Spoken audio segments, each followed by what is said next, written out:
Hello everyone. आकार IAS के YouTube channel पे आप सभी का स्वागत है।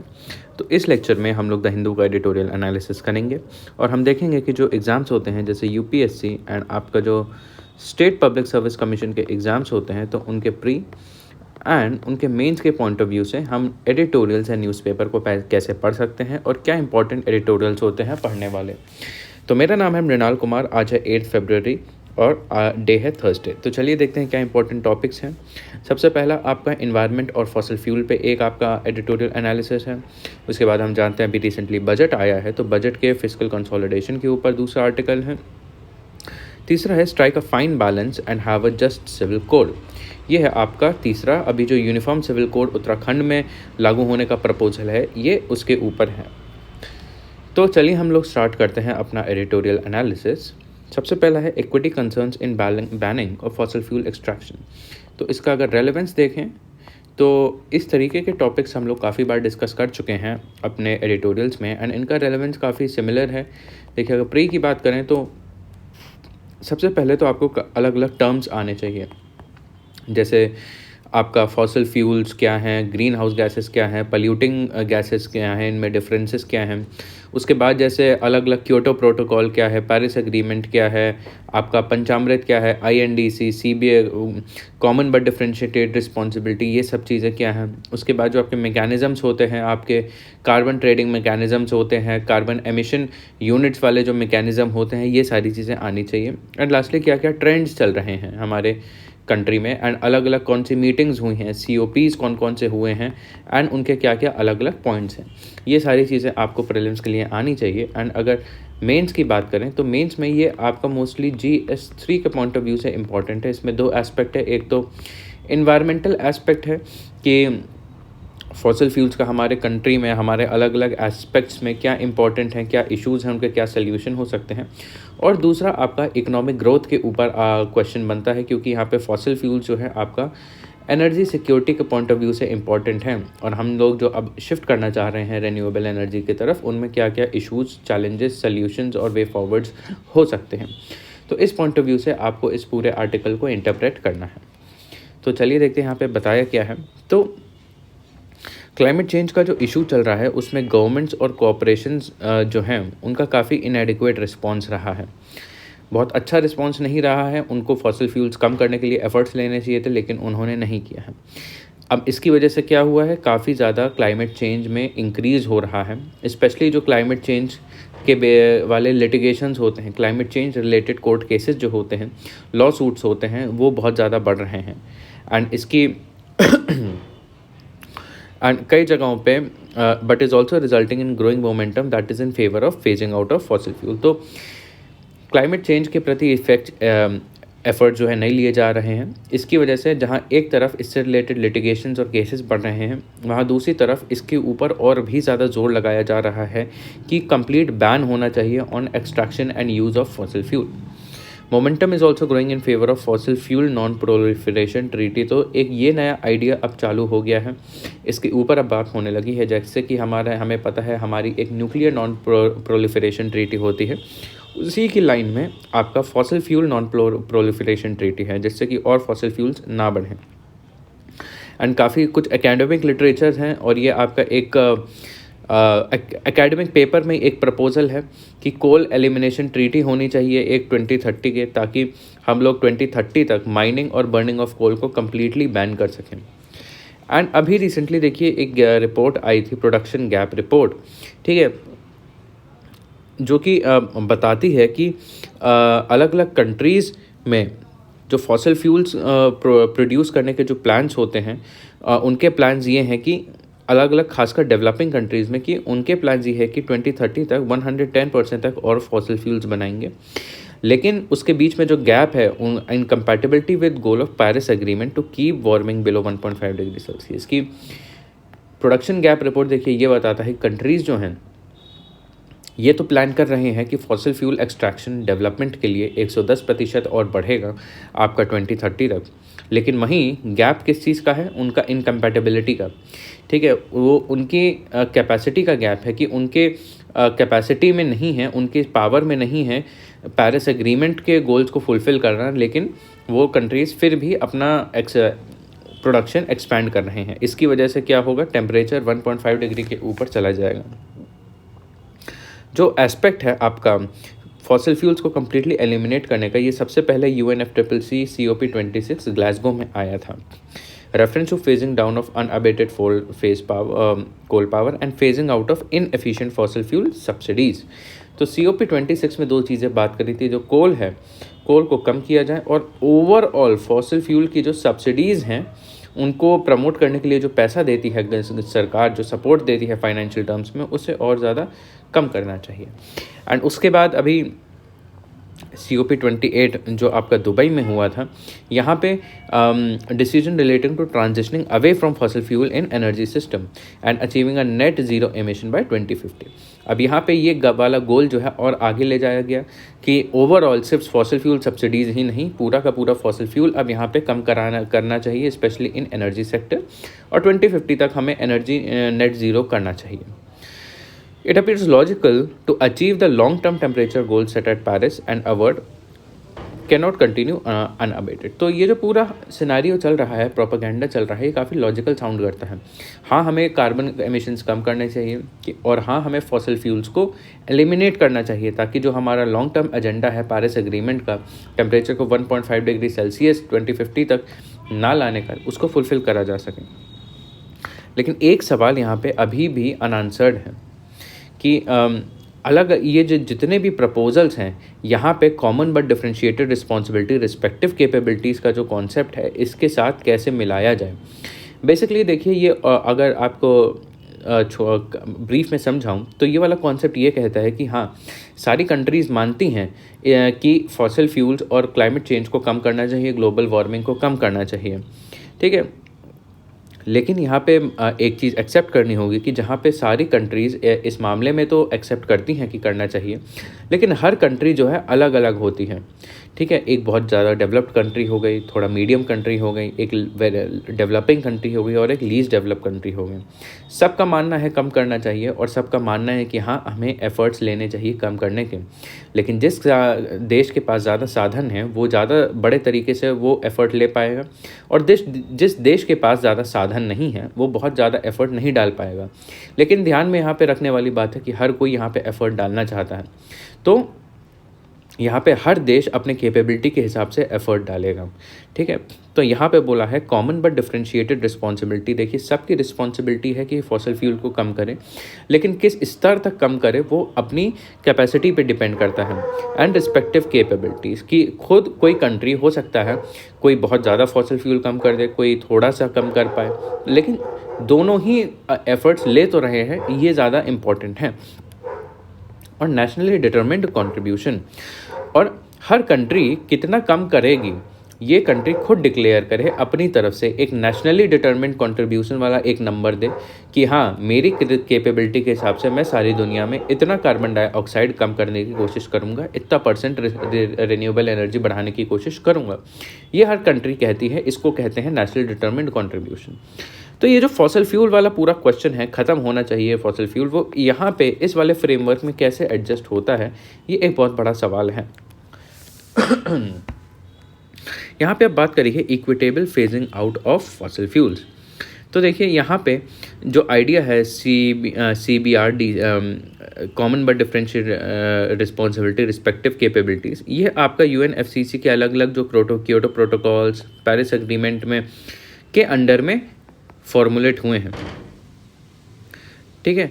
The latter governed by criteria of per capita emissions, historic emissions made by a developed country and financial technological resources face serious challenge when applied to context of fossil fuel extraction। तो देखिए, ये वाला जो concept है, जब generally ये वाला जो कॉन्सेप्ट है आपका पर कैपिटा एमिशन के बेसिस पे काम करता है कि हर कंट्री का पर व्यक्ति का एमिशन का रेट कितना है उस पे मैटर करता है। देखिए, और हम जानते हैं, और ये आपका हिस्टोरिक एमिशंस पे डिपेंड करता है। और डेवलप्ड कंट्रीज़ ये तो कह रही हैं कि हाँ, हमें कम्प्लीटली फॉसिल फ्यूल्स को एलिमिनेट करना है, लेकिन डेवलप्ड कंट्री देखिए एक चीज़ भूल रही हैं कि उनकी कंट्री का पर कैपिटा एमिशन जो है वो पूरी दुनिया में सबसे ज़्यादा होता है। और जो कंट्रीज़ ने, डेवलप्ड कंट्रीज़ ने हिस्टोरिक एमिशन किए हैं, वो भी बाकियों से ज़्यादा है, लेकिन डेवलप्ड कंट्री चाह रही हैं कि डेवलपिंग कंट्री जो है वो एफर्ट लें। तो ये एक बहुत बड़ा चैलेंज होता है कि फॉसिल फ्यूल एक्सट्रैक्शन और ये पूरा सिनेरियो जो है डिफरेंस इन रिस्पॉन्सिबिलिटीज़ का है, ये कैसे फुलफिल होगा। Those countries that are heavily dependent on revenues and employment in fossil fuel are likely to experience severe difficulties in transitioning. And आगे चल के देखिए, जो डेवलप्ड कंट्रीज़ हैं उनके पास तो काफ़ी सारे रिसोर्सेज हैं, वो तो अपने वेल्थ को यूज़ करके नई टेक्नोलॉजीज़ को अडेप्ट कर लेंगे, अपने कंट्री से फॉसिल फ्यूल को हटा देंगे। लेकिन डेवलपिंग कंट्रीज़ का क्या, उन गरीब देशों का क्या जहाँ पे उनको फॉसिल फ्यूल, कोल की, क्रूड ऑयल की इतनी ज़रूरत है। एंड उनसे देखिए उनके काफ़ी ज़्यादा रेवेन्यू आता है। कुछ ऐसी डेवलपिंग कंट्रीज़ हैं जहाँ पे फॉसिल फ्यूल के रिजर्व्स पाए जाते हैं, फॉसिल फ्यूल का बहुत बड़ा कोल की खजाने पाई जाती हैं, जो कि वहाँ से माइनिंग करके दूसरी कंट्रीज़ को एक्सपोर्ट की जाती हैं। और वो जो एक्सपोर्ट होता है, वो ट्रेड जो होता है, उसके माध्यम से उनके पास काफ़ी सारा रेवेन्यू आता है इम्पोर्ट ड्यूटी फॉरेक्स के तरीके से। और साथ ही साथ उनकी जो पॉपुलेशन होती है, जो बहुत ज़्यादा वेल डेवलप नहीं होती है, इन सेक्टर्स में एम्प्लॉयड रहती है। कोल माइनर्स होते हैं, क्रूड ऑयल रिग में वर्क करने वाले वर्कर्स होते हैं, और पूरी जो सप्लाई चेन होती है उसमें काफ़ी एम्प्लॉयमेंट होता है। तो अगर डेवलपिंग कंट्रीज़ इन सब को हटा देगी, फॉसिल फ्यूल को हटाना शुरू कर देगी, तो ये जॉब्स भी जाने लगेंगी वहाँ से। और इसकी वजह से जो उनको प्रॉफिट भी हो रहा है इस सारी चीज़ों को सेल करके, वो भी नहीं होगा। कि जैसे अगर हम बात करें कनाडा की, यूनाइटेड स्टेट्स की और यूनाइटेड किंगडम की, यहाँ पे फॉसिल फ्यूल से जितना कंट्री कमा रही है वो कंपैरेटिवली कम है। उनकी इकोनॉमी जो है काफ़ी ज़्यादा डाइवर्सिफाई हो चुकी है। अब वहाँ पे नॉन फॉसिल फ्यूल इनकम भी काफ़ी अच्छी खासी है, एंड साथ ही साथ वहाँ पे लोगों की इनकम भी ज़्यादा है। वहाँ पे लोगों के पास कैपेसिटी है कि उनके, अगर सरकार उनसे बोले कि फॉसिल फ्यूल से आप हट जाइए और रिन्यूएबल की तरफ जाइए, तो लोगों के पास इतना स्किल है, इतना वेल्थ है कि उन्हें बहुत ज़्यादा फ़र्क नहीं पड़ेगा। लेकिन कुछ कंट्रीज़ हो गई, जैसे अज़रबैजान हो गए, कॉन्गो हो गई, इराक हो गई, नाइजीरिया, ओमान, तिमोर है, यहाँ पे फॉसिल फ्यूल के रिजर्व्स पाए जाते हैं। एंड यहाँ पे ये वाली कंट्रीज़ अपने फॉसिल फ्यूल के ऊपर बहुत ज़्यादा हैविली डिपेंडेंट है। ये ट्रेड से काफ़ी ज़्यादा गवर्नमेंट रेवेन्यू कमाती हैं, एंड यहाँ पे इनकी इकोनॉमी जो है, यहाँ पे नॉन फॉसिल फ्यूल एनर्जी बहुत कम है, तो ये कम डाइवर्सिफाइड है, हैविली डिपेंडेंट है। तो अगर जो कंट्री फॉसिल फ्यूल पे इतनी ज़्यादा निर्भर है, जैसे ही फॉसिल फ्यूल उनके यहाँ पे बनना कम हो जाएगा, वो कंट्री में एक क्राइसिस आने लगेगा। ठीक है, तो इसलिए उनके पास बहुत लिमिटेड कैपेसिटी है कि फॉसिल फ्यूल से हटके किसी और फ्यूल की तरफ जा सकें। एंड ये वाले जो देश हैं, ये जितने भी अलग अलग देश हैं, इनसे उम्मीद नहीं करी जा सकती ये फॉसिल फ्यूल से ट्रांजिशन आउट करने में लीडर बन सकें। कैसे बनेंगे जब वो खुद नहीं कर पाएंगे। लीडरशिप डेवलप्ड कंट्रीज़ की तरफ से आनी चाहिए, जो जिनके पास कैपेसिटी है असल में ट्रांजिशन करने की। अब बात करी है यहाँ पे इंटरनेशनल लॉ और फॉसिल फ्यूल की। The international legal system, a state is within its right to use natural resources, but it is accompanied by caveat not to cause significant harm to another state when natural resources transboundary in nature। तो देखिए, जो अंतर्राष्ट्रीय कानून है वो ये कहता है कि अगर कोई भी नेचुरल रिसोर्स जो है किसी भी देश में पाया जाता है, तो वो उस देश का हक होता है कि उसे कैसे इस्तेमाल करें। लेकिन यहाँ पे एक इशू होता है कि मान लीजिए वो जो रिसोर्स है, अगर उस रिसोर्स का जो परिणाम है, जो कॉन्सिक्वेंस है, इम्पैक्ट है, एक देश को यूज़ करके करता है और उसका परिणाम जो है दूसरा देश भुगतता है, तो यहाँ पे देखिए लिमिटेशन वाली बात आ जाती है। तो वहाँ पे कंसर्न वाली बात हो जाती है कि कोई भी देश जो है अपना नेचुरल रिसोर्स इसी तरह यूज़ करे जिससे बाकी देश जो हैं उन पे फ़र्क ना आए। Prevention of harm to another is a due diligence obligation, and state has to undertake all appropriate measures having transboundary consequences। तो इसके चलते कोई भी देश अगर ऐसा कोई रिसोर्स को यूज़ करता है, तो ये उसकी खुद की जिम्मेदारी होती है कि वो अलग अलग स्टेप्स ले, ताकि अगर वो फॉसिल फ्यूल बर्न कर रहा हो, जला रहा हो, तो उससे किसी और देश को नुकसान ना पहुंचे। This duty is linked to bilateral situation and its application in context of global commons is so far unclear. कि यहाँ पे ये बोला है कि ये चीज़ अभी बहुत ज़्यादा ग्लोबल कॉन्टेक्स्ट में क्लियर नहीं है कि इसको कैसे हम लागू करेंगे, which amount to showing that the state cannot be expected to undertake EIA for extraction for its effective on global environment and other local। तो ये वाली चीज़ अभी भी अनक्लियर है एंड इसको अभी भी एक्सप्लोर किया जा रहा है। Scholars from the West are trying to take a legally ill-founded plea that states are required to conduct an EIA for their fossil fuel extraction to prevent global warming। तो देखिए, अब जो अनसर्टेनिटी है, ये जो एक लीगल पॉइंट ऑफ व्यू है, इसको वेस्ट जो है, वेस्टर्न कंट्रीज़ जो है काफ़ी ज़्यादा पुश कर रही हैं। वेस्टर्न कंट्रीज़ का कहने का मतलब ये है कि जितनी भी डेवलपिंग कंट्रीज़ में अब फॉसिल फ्यूल का एक्सट्रैक्शन हो रहा है, उसका एक इन्वायरमेंटल इम्पैक्ट असेसमेंट होना चाहिए, एक लीगल इंक्वायरी होनी चाहिए हर ऐसे क्रूड ऑयल और फॉसिल फ्यूल या फिर कोल वाले माइन और प्लांट में। उसका एक असेसमेंट किया जाए कि उसका इम्पैक्ट असल में कितना आ रहा है, एक स्टडी करी जाए, एक रिसर्च करी जाए, ताकि हम ओवरऑल ग्लोबल वार्मिंग बचा सकें। They are also propagating human rights consequence of fossil fuel extraction on local population, indigenous population, tribal areas of India, violation of the UN declaration, prior informed consent of the people. वेस्ट देखिए, इसको control करने के लिए, अपने propaganda को आगे बढ़ाने के लिए क्या क्या मेजर्स ले रहा है वेस्ट जो है, लीगल मेजर्स ले रहा है। कह रहा है कि जितने भी डेवलपिंग कंट्रीज़ हैं वहाँ पे देखिए एक स्टडी करी जाए, रिसर्च कराई जाए, ताकि पता चल सके कि डेवलपिंग कंट्रीज़ कितना ज़्यादा असल में पल्यूट कर रही हैं। उसके अलावा वेस्टर्न कंट्रीज़ कहती हैं कि देखिए, जहाँ पे भी छत्तीसगढ़ जैसी जगह पे देखिए फॉसिल फ्यूल एक्सट्रैक्शन अगर हो रहा है, कोल माइनिंग हो रही है, तो वहाँ के जो लोकल ट्राइबल पीपल हैं उनको दिक्कत हो रही है। उनकी ज़मीन से उनसे बिना पूछे वहाँ पे फॉसिल फ्यूल एक्सट्रैक्शन किया जा रहा है, ये बहुत अच्छा नहीं हो रहा है। तो वेस्ट जो है चाहता है कि उस पर इस तरीके से कंट्रोल किया जाए। The basis of Paris Agreement is NDC, which does not bind a state to prohibit fossil fuel extraction। तो यहाँ पे देखिए वेस्ट जो है एक टाइप से इनडायरेक्टली अपना प्रोपेगेंडा जो है आपका डेवलपिंग कंट्रीज़ पे इम्पोज करना चाह रहा है। ठीक है, कि वेस्ट के पास सारे रिसोर्सेज हैं, वेस्ट जो है अब बहुत अच्छे से एक्शन ले सकता है, लेकिन वेस्ट की जो रिस्पॉन्सिबिलिटी है उससे बचने की थोड़ा कोशिश कर रहा है एंड चाहता है कि जो डेवलपिंग कंट्रीज़ हैं आगे चल के, जिनके लिए फॉसिल फ्यूल बहुत ज़्यादा नेसेसरी है और बहुत ज़्यादा डिपेंडेंट है कम्युनिटीज़ उनके यहाँ फॉसिल फ्यूल के ऊपर, उनको ना देख के वो फिर भी फॉसिल फ्यूल को ट्रांजिशन आउट करें, फेज़ आउट करें। अब देखिए यहाँ पे इंडिया की क्या सिचुएशन आज होती है। इंडिया ने यहाँ पे इस फील्ड में काफ़ी ज़्यादा नोटेबल प्रोग्रेस किया है, लेकिन आज भी फॉसिल फ्यूल जो है इंडिया के एनर्जी सेक्टर में, पावर सेक्टर में डोमिनेंट है। आज भी मोर देन 50% एनर्जी जो जनरेट होती है वो आपकी फॉसिल फ्यूल से होती है, एंड स्पेशली उसमें सबसे ज़्यादा है आपका कोल पावर।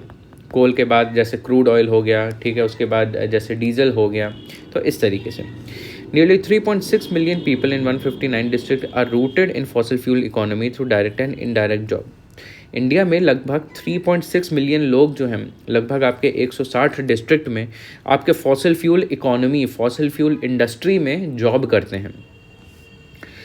और इंडिया में वैसे भी एक सीरियस अनएम्प्लॉयमेंट कंसर्न चल रहा है, और यहाँ पे देखिए इस सिचुएशन में जिस इंडस्ट्री में इतने सारे लोग पहले से डिपेंडेंट हैं, अगर अब इंडिया उस इंडस्ट्री को पीछे छोड़ के एक नई डायरेक्शन में अगर ट्रांजिट करता है, तो उस इंडस्ट्री में जितने भी लोग हैं उनमें से बहुत लोगों की जॉब्स चली जाएंगी।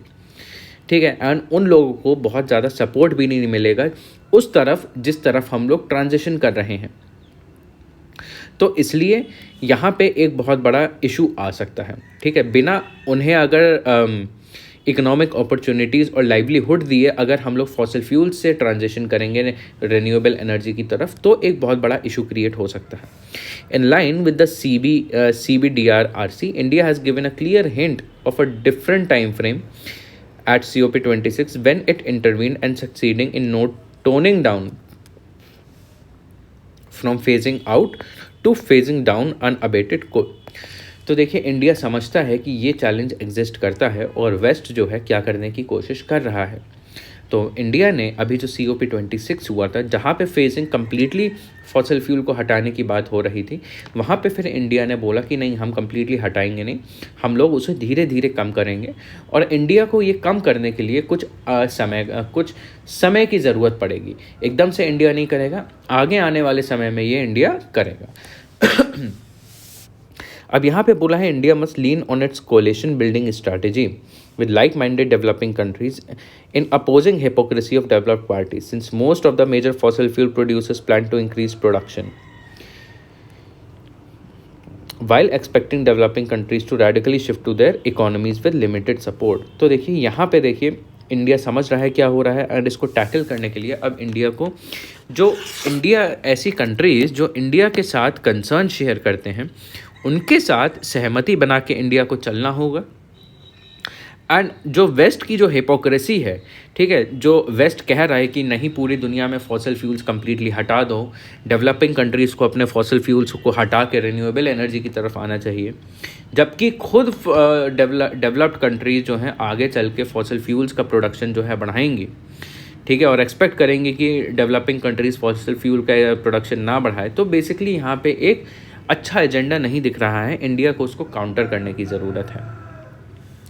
तो ये है एक पूरा नैरेटिव के ऊपर आर्टिकल है आपका, ठीक है। तो ये चीज़ आपको ध्यान में रखने की ज़रूरत है इस आर्टिकल से रिलेटेड कि क्या पूरा ओवरऑल नैरेटिव है, प्रोपेगेंडा है, क्या इश्यूज़ हैं अलग अलग फॉसिल फ्यूल्स को लेके, रेन्यूएबल एनर्जी को लेके, कॉन्फ्रेंस ऑफ पार्टीज़ को लेके, एंड यहाँ पे किस तरीके की पॉलिटिक्स इन्वॉल्व होती हैं, ये सारी चीज़ें आपको जानने की ज़रूरत है। तो चलते हैं अगले आर्टिकल पे, road map for fiscal consolidation. तो देखिए इसकी अगर रेलेवेंस समझाऊं तो इसकी रेलेवेंस अगर हम प्रीलिम्स में देखें तो ये आपका बजट, ठीक है, बजट से रिलेटेड आपको अलग अलग चीज़ें पढ़नी है प्री में कि इसका पॉलिटी के पॉइंट ऑफ व्यू में क्या प्रोविजंस हैं कि बजट जो है उसको आर्टिकल 112 में आता है, एनुअल फाइनेंशियल स्टेटमेंट आता है, उसमें कौन कौन से अलग अलग कंपोनेंट होते हैं, डॉक्यूमेंट होते हैं, ठीक है। ये मनी बिल में आता है, तो मनी बिल से रिलेटेड क्या क्या चीज़ें होती हैं, एंड जैसे आप बजट की बात करते हैं तो उसके क्या क्या कंपोनेंट होते हैं, क्या होता है आपका revenue receipt expenditure, capital receipt expenditure, ये सारी चीज़ें क्या होती हैं क्या नहीं होती हैं, ये सारी आपको जानने की ज़रूरत है। एंड बजट से रिलेटेड क्या क्या नई स्कीम्स हैं, एंड इससे रिलेटेड क्या क्या ट्रेंड्स हैं, ये आपको जानने की ज़रूरत है। एंड इसके अलावा हमारे जो अलग अलग डेफिसिट्स होते हैं एंड उससे रिलेटेड क्या क्या सल्यूशंस होते हैं, ये आपको जानने की ज़रूरत है। एंड अगर मेंस के पॉइंट ऑफ व्यू से देखें तो यहाँ पे ये आपका GS3 में आ जाएगा, ठीक है। GS3 में आपको इकोनॉमिक डेवलपमेंट के पॉइंट ऑफ व्यू से आएगा। ये आपको जानना है कि बजट में क्या क्या यहाँ पे प्रपोजल्स हैं, इस तरीके से प्रपोजल्स क्यों हैं, ठीक है। बजट से रिलेटेड क्या क्या इश्यूज़ होते हैं, फिस्कल फेडरलिज्म जो होता है उसमें क्या क्या इश्यूज़ होते हैं, इन तरीक़ों के अलग अलग टॉपिक्स जो है उनसे रिलेटेड क्या क्या इश्यूज़ हैं, क्या क्या सल्यूशंस हैं, क्या क्या उनके इम्पैक्ट हैं, ठीक है, क्या क्या आपके वे फॉरवर्ड हैं, क्या क्या आपके सजेशन हैं, एंड उनसे रिलेटेड क्या क्या आपका डेटा है, ये सारी चीज़ें आपको जानने की ज़रूरत है। तो चलिए देखते हैं यहाँ पे इस आर्टिकल में क्या बताया, क्या क्या चीज़ों के बारे में बात करी है। सबसे पहला है आपका focus on capital expenditure and fiscal consolidation.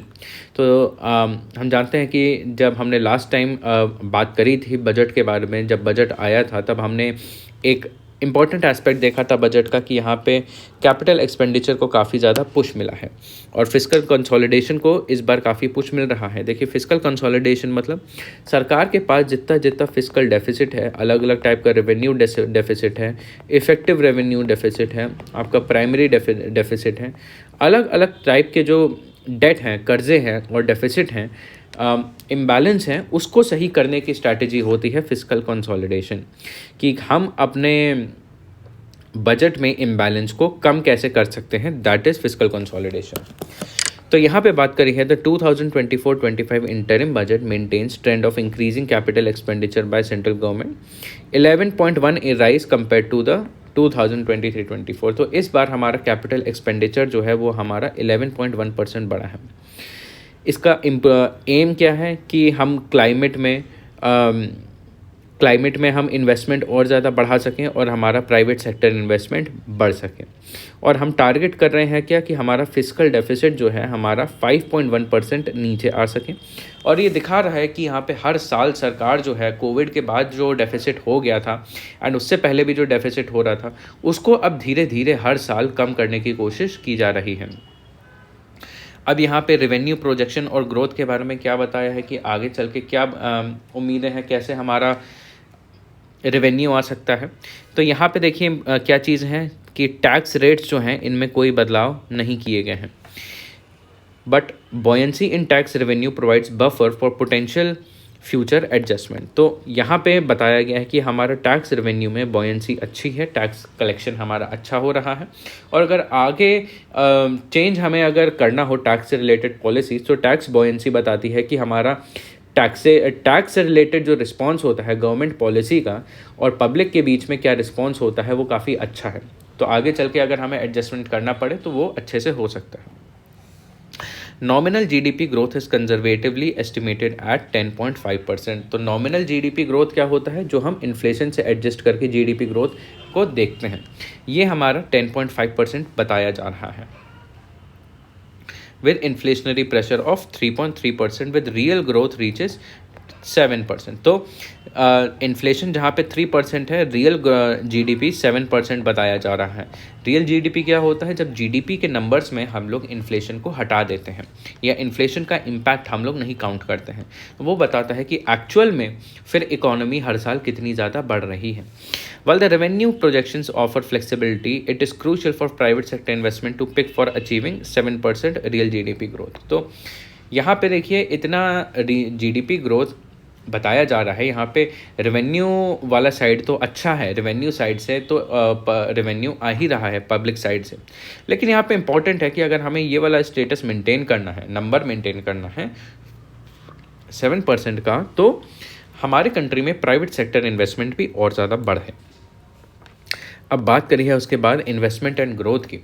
Increase capital expenditure is crucial but insufficient for desired growth rate. तो ये जो 7% का हम ग्रोथ रेट देख रहे हैं ये अच्छा तो है, लेकिन जिस हिसाब से हमारा कैपिटल एक्सपेंडिचर बढ़ रहा है वो सफिशिएंट नहीं है इस ग्रोथ को पाने के लिए। यहाँ पे प्राइवेट सेक्टर इन्वेस्टमेंट का ज़्यादा इम्पॉर्टेंस है, ज़्यादा सिग्निफिकेंस है एंड इसमें हमें 35% का इंक्रीमेंट चाहिए होगा ताकि हम ओवरऑल ग्रोथ जो है 7% तक बना सकें। The current gross fix capital formation is 34.9% of GDP and a potential fall in government capital expenditure needs to be compensated with private sector investment। उसके बाद है fiscal deficit target and debt ratios. Lower fiscal deficit target of 5.1% is commendable, कि पिछली बार से इस बार का हमने target जो रखा है वो और अच्छा टारगेट रखा है, but achieving sustainable 3% target for both central and state government is essential. कि अच्छा तो है कि हम लोग ऊपर से और नीचे की तरफ आ रहे हैं, हम अपना डेफिसिट कम कर रहे हैं, लेकिन इम्पॉर्टेंट है कि हम आगे चल के 3% वाले नंबर को अटेन कर सकें।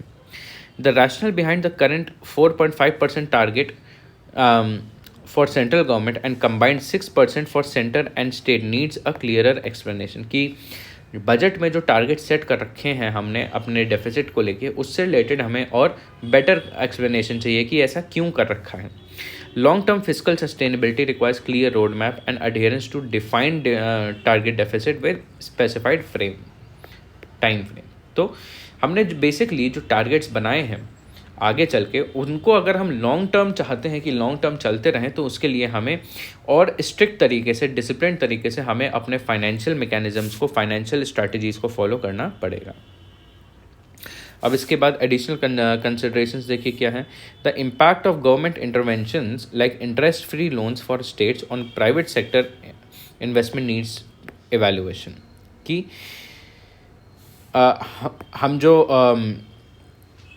इंटरेस्ट फ्री लोन देते हैं स्टेट्स को प्राइवेट सेक्टर इन्वेस्टमेंट के लिए। सबसे पहली बात तो इसे हमें और देखना पड़ेगा।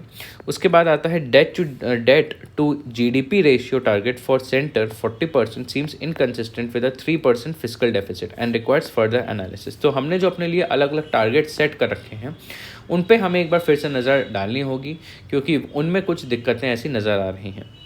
उसके अलावा simulation suggest achieving 3% physical deficit by 2028-29, maintain it can reach the 40% debt ratio targeted by 2034 and 35। उसके बाद है maintaining a combined physical deficit for centre and state below 6% is crucial to avoid inflationary pressure. तो ये कुछ additional consideration दिया है and basically यहाँ पे ओवरऑल बोला है कि ये वाला जो बजट है आपका कैपिटल एक्सपेंडिचर फिजिकल कंसोलिडेशन पे फोकस करता है। एंड जहाँ ये दोनों चीज़ें इंपॉर्टेंट हैं, while these positive steps a clear roadmap long term vision are necessary for achieving sustainable growth। तो इसके अलावा हमें एक लॉन्ग टर्म विजन की ज़रूरत है, ठीक है, एक अच्छा सा स्ट्रैटेजी की ज़रूरत है ताकि आगे चल के हम अपना फिजिकल डेफिसिट और अच्छे से मैनेज कर पाएँ। और इसके लिए सेंटर और स्टेट में हमें कोलैबोरेशंस की और ज़्यादा ज़रूरत है एंड इसके अलावा हमें और ज़्यादा private sector investment economic wellbeing के लिए चाहिए होगा। उसके बाद आता है आपका अगला article, strike a fine balance and have a just civil code. तो ये वाला आर्टिकल आता है आपका यूनिफॉर्म सिविल कोड के अंदर, ठीक है। एंड अगर इसकी रेलेवेंस देखें तो इसकी रेलेवेंस आपके अगर प्रीलिम्स की देखें तो प्रीलिम्स में बेसिकली इसका कॉन्स्टिट्यूशनल बेसिस जो है सिर्फ वो इम्पॉर्टेंट है। आपको आर्टिकल 44 के बारे में पता होना चाहिए एंड आपको पता होना चाहिए कि इंडिया में आपका पर्सनल लॉज से रिलेटेड क्या आपका पूरा फ्रेमवर्क है, ठीक है। उसके बाद अगर हम मेंस के पॉइंट ऑफ व्यू से बात करें तो ये आपका GS1 में आपका जो सोसाइटी है उसके पॉइंट ऑफ व्यू से काफ़ी ज़्यादा इंपॉर्टेंट हो जाता है। आपके सोसाइटी में एक कीवर्ड है सेक्युलरिज्म, ठीक है। तो यहाँ पे आपको इसके पॉइंट ऑफ व्यू से आपको पढ़ने की ज़रूरत है कि जैसे कम्युनलिज्म, रीजनलिज्म, सेक्युलरिज्म और सोशल एम्पावरमेंट, तो उसमें सेक्युलरिज्म के पॉइंट ऑफ व्यू से आप इसको पढ़ सकते हैं। तो ये एक आपका GS1 में आ सकता है क्योंकि ये आपके सोसाइटी को कॉरेस्पॉन्ड करता है। एंड उसके बाद ये आपका GS2 में भी इम्पॉर्टेंट है, ठीक है। एक तो ये आपका पॉलिटी के पॉइंट ऑफ व्यू से इम्पॉर्टेंट है क्योंकि यहाँ पे आपके लीगल इम्प्लीकेशन आते हैं यूनिफॉर्म सिविल कोड के, ठीक है। इसके अलावा ये आपका सोशल जस्टिस के पॉइंट ऑफ व्यू से भी इम्पॉर्टेंट है GS2 में, क्योंकि यहाँ पे आपका gender equality and women empowerment के पॉइंट ऑफ व्यू से हम बात करते हैं। तो ये है आपके दो इम्पॉर्टेंट रेलेवेंस इस पूरे आर्टिकल के। तो चलिए देखते हैं यहाँ पे क्या बात करें हैं। तो देखिए, on June 14 the law commission of India decided to solicit views and proposal from public about uniform civil code. तो June 14 को क्या हुआ था, क्या कहते हैं, लॉ कमीशन जो है, लॉ कमीशन ऑफ इंडिया, ये अलग अलग हर साल सजेशंस देता रहता है, कमेटी बनती है, स्टडी होते हैं अलग अलग टॉपिक्स पे, और ये आपके लीगल सल्यूशंस और आपके इम्प्लीमेंटेशन इश्यूज़ और सल्यूशंस देते हैं। तो यहाँ पे June 14 में यूनिफॉर्म सिविल कोड के बारे में ये चर्चा कर रहे थे एंड ये पब्लिक से ओपिनियन मांगा था। After a hiatus of just 5 years, when Commission had concluded that UCC is neither necessary nor desirable, move is one that keeps the pot boiling on India as one of the most ideologically as well as politically rivaled issue। तो ये जो हो रहा है, 5 साल पहले ही law commission report आई थी around 2018-19 में, जिसने ये बोला था 5 साल पहले कि हमारी कंट्री में अभी UCC जो है अभी ना ही ज़रूरी है और ना ही डिज़ायरेबल है और ना ही लोग इसे चाहते हैं। लेकिन अब इस चीज़ के आने के बाद देखिए, अब यह इसकी डिबेट जो है उत्तराखंड में भी काफ़ी ज़्यादा चल रही है। अब जो है ये एक बहुत बड़ा इशू बनता जा रहा है, ये एक आइडियोलॉजिकल साथ ही साथ एक पॉलिटिकली इम्पॉर्टेंट इशू बनता जा रहा है। Though we believe that enactment of the UCC is piecemeal in a piecemeal manner would be tuned with spirit of Article 44, attempt here is to invite attention to one particular consideration that must wait with the commission as it undertakes its exercise de novo. तो देखिए यहाँ पे ये बताया जा रहा है कि यूसीसी जो है धीरे धीरे इम्प्लीमेंट हो, आर्टिकल 44 की ये स्पिरिट होती है, लेकिन यहाँ पे जो कोशिश करी जा रही है वो एक पर्टिकुलर एस्पेक्ट के ऊपर लोगों का अटेंशन ड्रॉ करने की कोशिश की जा रही है, एंड लॉ कमीशन भी उसी डायरेक्शन में चल रहा है। अब यहाँ पे अगर एनालिसिस की बात करें तो यहाँ पे ऑटोनॉमी वर्सेस अथॉरिटी की बात आती है। Question of personal laws is basically question of personal and religious autonomy versus state's authority to reform familial relation। तो यहाँ पे देखिए सबसे पहला कॉन्फ्लिक्ट कहाँ पे आता है कि हम जानते हैं हमारी कंट्रीज़ में जो पर्सनल मैटर्स हैं, मैरिज हो गया, डिवोर्स हो गया, अडॉप्शन हो गया, इनहेरिटेंस हो गया, इस तरीके की जो चीज़ें होती हैं ये आपके हर धर्म के लिए अलग अलग नॉर्म्स होते हैं। इनके अलग अलग नॉर्म्स होते हैं तो इनके अलग अलग पर्सनल लॉज भी होते हैं जो आपके सिविल लॉ के अंदर आते हैं। तो सारे धर्म जो है अपने अलग अलग कानूनों के हिसाब से चलते हैं। ये है हमारे कंट्री में पर्सनल लॉज। तो रिलीजन को जो है अपने लॉज के टर्म्स में थोड़ी आज़ादी मिलती है और थोड़ी ऑटोनॉमी मिलती है। वहीं देखिए आर्टिकल 44 स्टेट को, सरकार को या फिर लेजिस्लेचर को पावर देता है कि वो लोगों की पर्सनल लाइव्स में, पर्सनल रिलेशंस में अथॉरिटी दिखा के कुछ बदलाव ला सके। तो यहाँ पे देखिए दो कॉन्फ्लिक्ट आ जाते हैं। Since each religion group has a cultural autonomy, it is thus being argued that community should itself come forward to seek reforms। तो देखिए यहाँ पे ऐसा कहा जा रहा है कि ऑटोनॉमी के फेवर में ये कहा जा रहा है कि हर रिलीजियस कम्युनिटी जो है उसकी अपनी एक ऑटोनॉमी होती है, कल्चरल फ्रीडम होता है हर रिलीजियस ग्रुप का। तो देखिए यहाँ पे होना क्या चाहिए कि हर ग्रुप को खुद से सामने आना चाहिए और कहना चाहिए कि हाँ हमारे लॉज में रिफॉर्म किया जाए, ना कि ऊपर से एक अथॉरिटी सारे रिलीजन को बोलें कि देखिए आप रिफॉर्म करिए। नीचे से उठ के सारे रिलीजन्स को ऊपर जाना चाहिए और डिमांड करनी चाहिए खुद कि यहाँ पे रिफॉर्म की ज़रूरत है। This is the justification for adoption of internal law reform और वॉलंटरी यूसीसी। ठीक है, ये होता है आपका voluntary UCC, adoption of internal law reform, की एक पूरा कानून ना लाके हर एक कानून में जो रिलीजियस ग्रुप्स हैं वो एक बदलाव की डिमांड करें। ठीक है, खुद से यूसीसी की ये एक टाइप से डिमांड बन जाएगी। In fact the special marriage act 1954 and the Indian succession act are nothing but examples of voluntary adoption of the UCC through recently enacted love jihad laws by prohibiting interfaith marriage, basically violating the spirit of special marriage act. तो देखिए यहाँ पे दो example की बात करिए कि जो स्पेशल मैरिज एक्ट और इंडियन सक्सेशन एक्ट है, इनमें जो सुधार लाए गए थे ये हिंदू कम्युनिटीज़ जो हैं ये खुद अप्रोच करी थी कोर्ट को कि यहाँ पे जो है थोड़े डिस्क्रिमिनेटरी मेजर्स हैं एंड इनको और इक्वल बनाना चाहिए और अच्छा बनाना चाहिए। एंड इनकी ऐसी डिमांड पे इन लॉज में रिफॉर्म लाया गया था एंड इन लॉज को थोड़ा इक्वल बनाया गया था, समान बनाया गया था कि जिससे डिस्क्रिमिनेशन ना हो।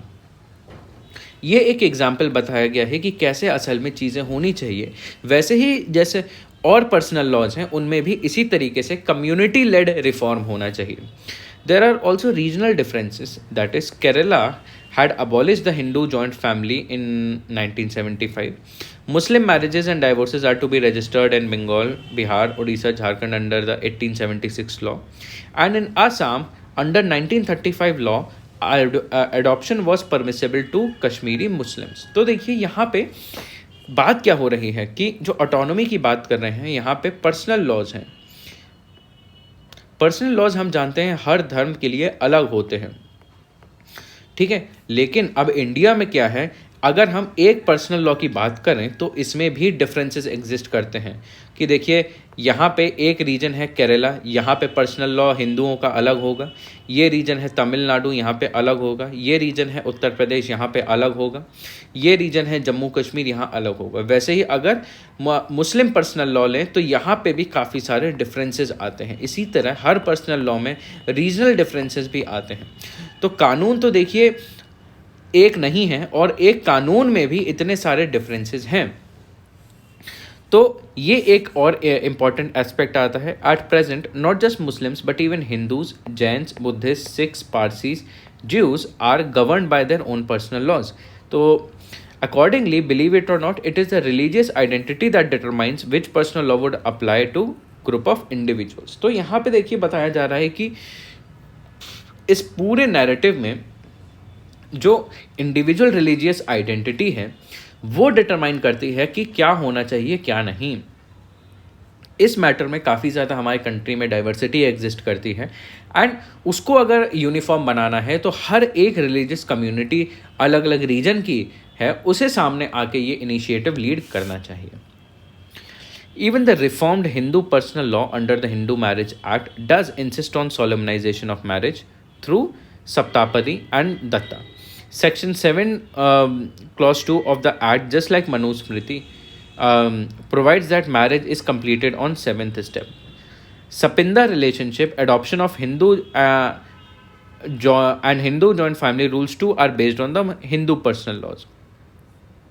तो यहाँ पे इन्होंने एक इंस्टेंस की बात करी है कि देखिए हिंदू पर्सनल लॉ में इस तरीके की चीज़ें होती हैं लेकिन यहाँ पे भी देखिए इसमें भी काफ़ी सारे इश्यूज प्रेजेंट हैं, यहाँ पे भी काफ़ी सारे डिफरेंसेस आ जाते हैं एक ही हिंदू लॉ में। When two Hindus marry under special marriage act 1954 they continue be governed by the Hindu personal law, but if two Muslims marry under this legislation, the Muslim personal law would no longer govern them. Interestingly, a person who renounces Hinduism too continues to be considered governed by the Hindu personal law. तो देखिए यहाँ पे बात करी है कि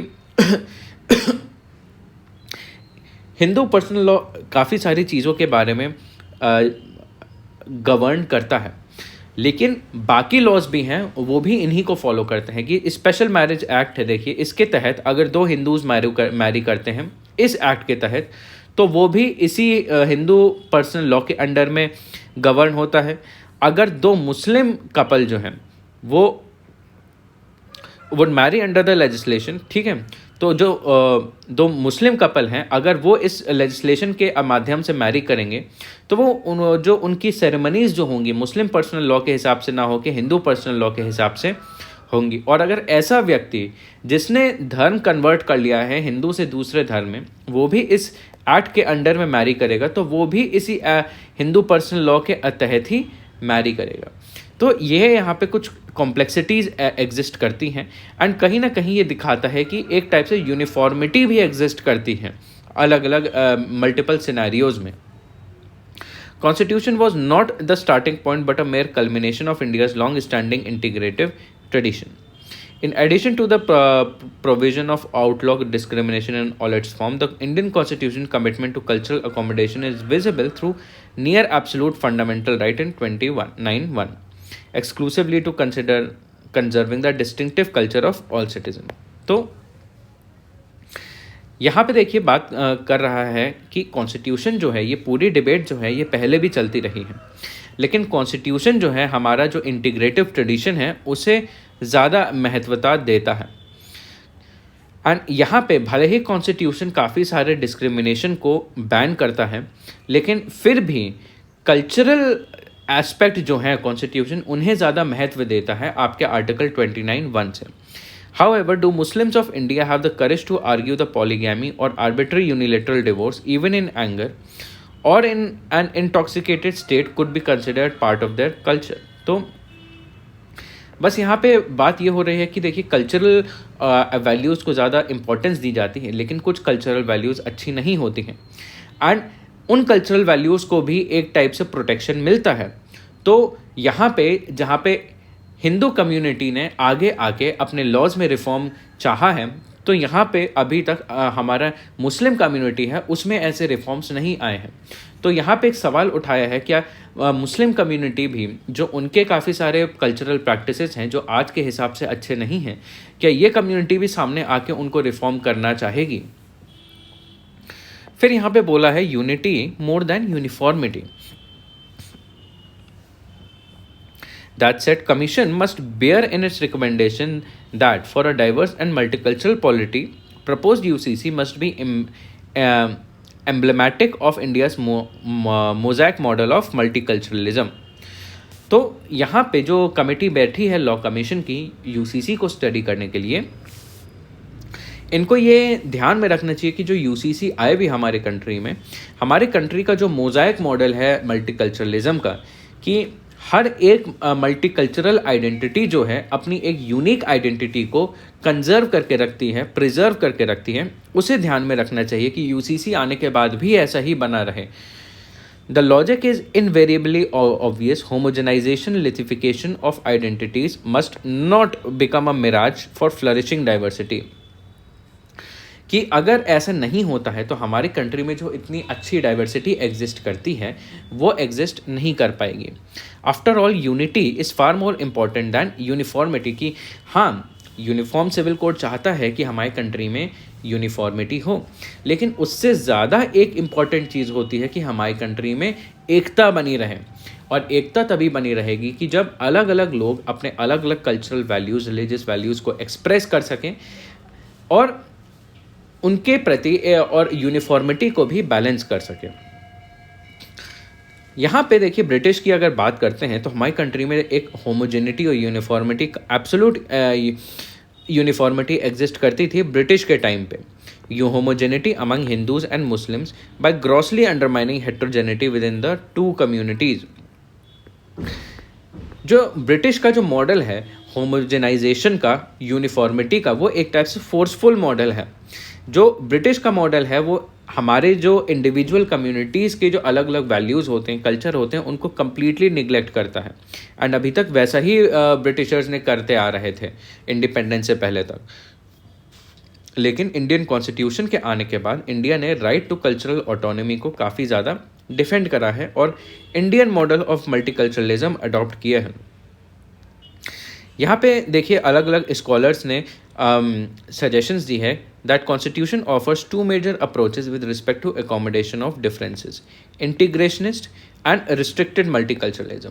तो constitution जो है दो तरीके की अप्रोच फॉलो करता है, ठीक है। एक तो इंटीग्रेशनिस्ट अप्रोच है कि अलग अलग कम्युनिटीज़ जो हैं उनको एक आइडेंटिटी में बांध के रखता है कॉन्स्टिट्यूशन, और रिस्ट्रिक्टेड मल्टीकल्चरलिज्म आइडेंटिटी की एक आइडेंटिटी में बांधता तो है लेकिन साथ में मल्टीकल्चरलिज्म को जो है उसको भी प्रमोट करता है, लेकिन उसको भी थोड़ा लिमिट करके रखता है कि हाँ, लोग अपना कल्चर एग्जिबिट सामने एक्सप्रेस कर सकते हैं, लेकिन इतना नहीं कि किसी और का जो कल्चर है उसको हार्म पहुंचे।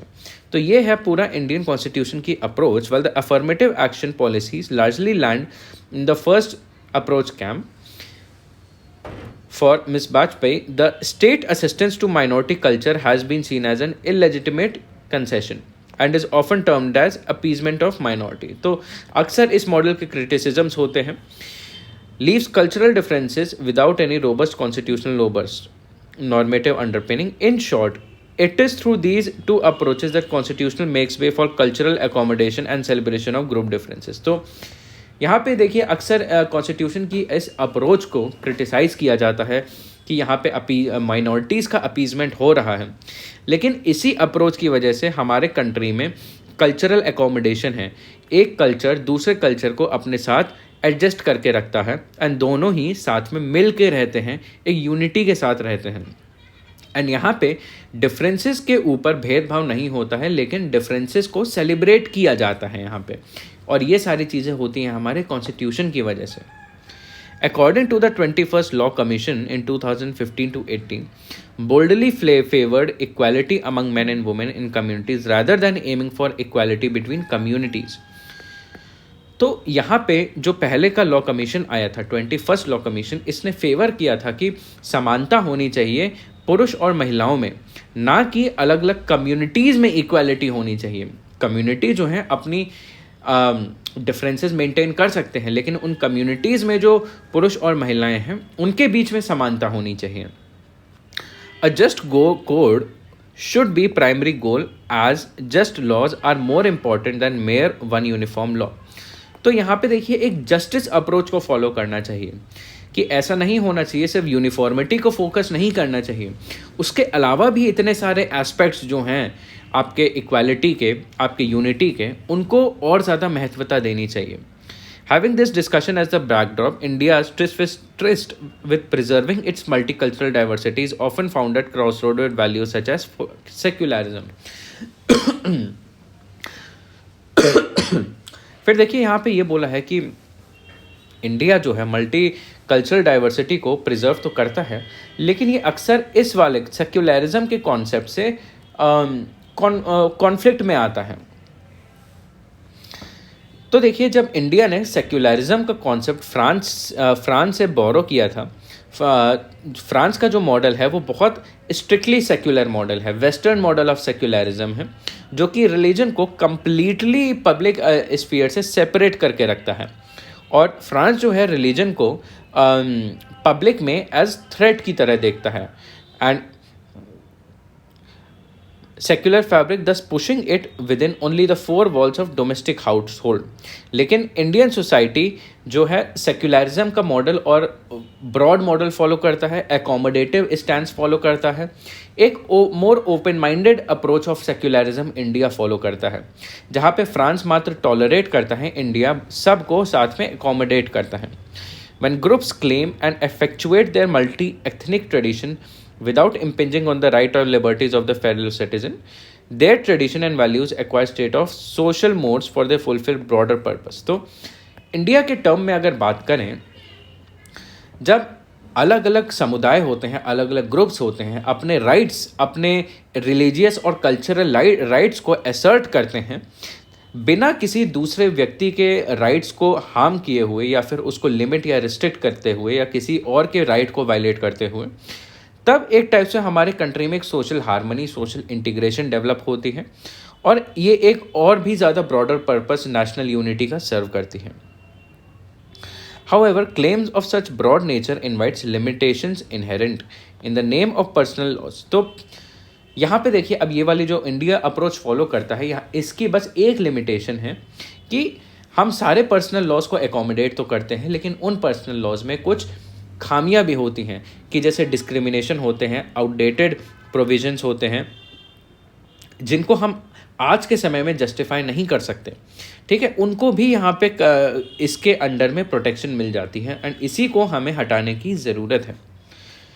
Such provisions of personal law must be made consistent with substantive equality and gender justice goals espoused in Constitution। तो यहाँ पे इन्हीं तरीके की चीज़ों को हमें रिफॉर्म करने की ज़रूरत है। अब बात करिए कि हमारे हर्डल्स क्या हो सकते हैं on path ahead. Simultaneously, we must understand that when a community feels threatened in any way, whether rightly or wrongly, the collective esteem of its members become woven into the community, allegiance become much stronger। तो यहाँ पे सबसे पहली बात ध्यान में रखने वाली बात है, अगर कोई भी समुदाय जो है थ्रेटेंड फील करता है, उसे लगता है कि उसके अधिकारों का वायलेशन हो रहा है, तब अलग अलग जो सदस्य होते हैं उस कम्युनिटी के, उनके बीच में उसको डिफेंड करने के लिए, अपनी कम्युनिटी को डिफेंड करने के लिए एकता और भी ज़्यादा बढ़ जाती है, एंड अपनी कम्युनिटी की तरफ जो अलीजियंस होती है वो और ज़्यादा स्ट्रांग हो जाती है।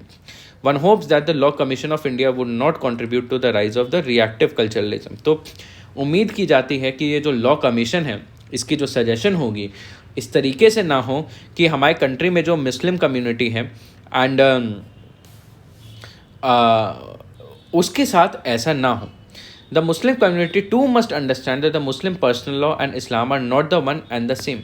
यहाँ पे बोला है कि यहाँ पे लॉ कमीशन को समझने की ज़रूरत है कि ऐसा ना हो, हमारी कंट्री में रिएक्टिव मल्टीकल्चरलिज्म ना हो, और साथ में जो कम्युनिटीज़ हैं जैसे मुस्लिम कम्युनिटी है, उसको भी अपने लॉ को अपने रिलीजन से जोड़ के नहीं देखना चाहिए। जो मुस्लिम पर्सनल लॉ है, मुस्लिम कम्युनिटी को ध्यान में रखना चाहिए कि ये डिवाइन नहीं है, गॉड गिफ्टेड लॉ नहीं है, ये एक टाइप से इसको हमें एंग्लो मोहम्मदन लॉ बोलना चाहिए, क्योंकि ये लॉ जो है ब्रिटिशर्स ने कोडिफाई किया था इन कम्युनिटी के लिए। That was derived in certain matters from erroneously translated secondary sources rather than Quran और सुन्ना ऑफ प्रॉफिट। तो ये जो मुस्लिम पर्सनल लॉज हैं, पहली बात तो ये डिराइव्ड लॉज हैं, ये ब्रिटिशर्स ने बनाए थे, एंड ये सेकेंडरी सोर्सेज से डिराइव्ड है, डायरेक्टली कुरान से डिराइव्ड नहीं है। तो इसलिए जो कम्युनिटीज़ हैं उनको बहुत ज़्यादा रिएक्टिव नहीं होना चाहिए और बहुत ज़्यादा इस चीज़ को लेके इमोशनल नहीं होना चाहिए. British courts treated juristic opinion in Muslim personal law on par with statutory laws enacted. And by insisting on British doctrine of precedent, they further brought in lot of rigidity in the Muslim personal law. तो basically जो मुस्लिम personal law है उसमें बहुत ज़्यादा British influence है और basically ये बहुत ज़्यादा एक्यूरेट नहीं है आज के समय में.